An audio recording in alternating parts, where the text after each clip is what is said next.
It's the best-funded terrorist organization in history.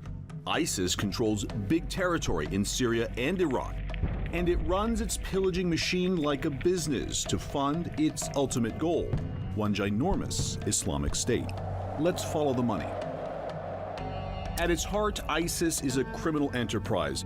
In 2014, the U.S. Treasury Department says it made at least $500 million from seizing banks in northern and western Iraq.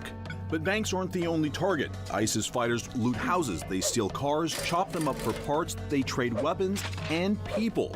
It's a revenue stream that thrives on territory. The more they control, the more they can steal.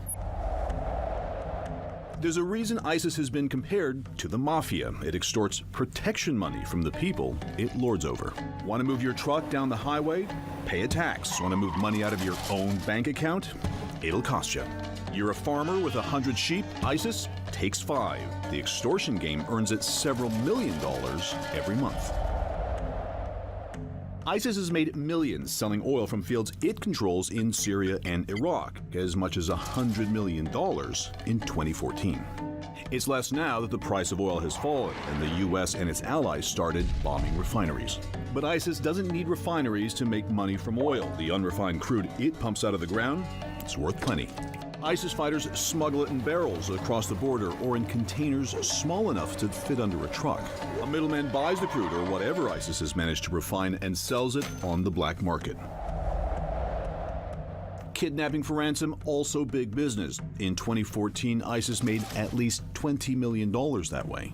The United States says it won't negotiate with terrorists, but some European countries do, and so do wealthy Arab families whose relatives are targeted.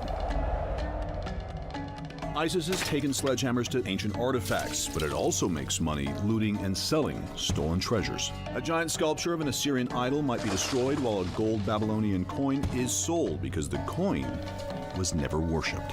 And that's how ISIS makes its millions.